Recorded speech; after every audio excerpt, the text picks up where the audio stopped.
चंद्रपूर इथं ताडोबा अंधारी व्याघ्र संवर्धन प्रकल्पाच्या वतीनं 1 ते 3 मार्चला 3 दिवसीय ताडोबा महोत्सवाचं आयोजन करण्यात आलं आहे। या महोत्सवाच्या दुसऱ्या दिवशी सर्वाधिक वृक्ष लागवडीचा विश्व विक्रम प्रस्थापित केला जाणार आहे। चंद्रपुरात ताडोबा महोत्सव होऊन राहिला आहे आणि यामध्येच वृक्ष लागवडीचा विश्वविक्रम सुद्धा करण्यात येणार आहे। आपल्यासोबत विभागीय वन अधिकारी खाडे साहेब आहेत।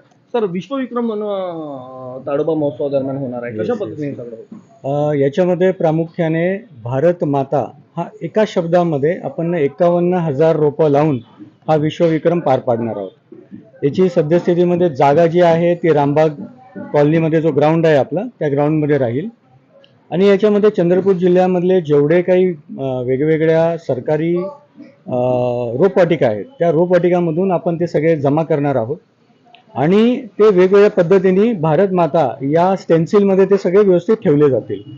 त्याच्यामध्ये सर्वात प्रमुख आणि महत्त्वाचा विषय म्हणजे सगळे प्रजाती ह्या स्थानिक पाहिजे। कुठलीही प्रजाती खराब अवस्थेमध्ये नको आणि पिशव्या आणि त्याचं जे आहे ते व्यवस्थित सुस्थितीमध्ये पाहिजे। तर हे सगळे गिनीज बुकचे क्रायटेरियाज आहेत।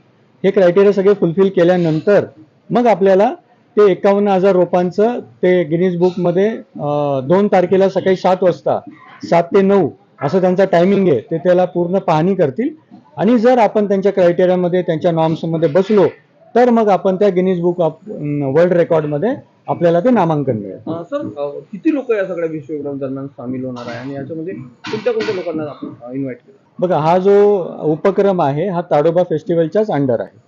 याच्यामध्ये फक्त ताडोबा फेस्टिवल हा चांदा ग्राउंडमध्ये होणार असल्याने इथं जागा आपल्याला अपुरी होती, म्हणून आपण तो रामबाग कॉलनीमध्ये घेतलाय। त्याचं जे सर्टिफिकेट वाटप जे आहे तो मुख्य कार्यक्रम 2 तारखेच्या संध्याकाळच्या मुख्य कार्यक्रमामध्ये त्याचं सर्टिफिकेट वाटप होईल। पवन झपाडे, UCN न्यूज, चंद्रपूर।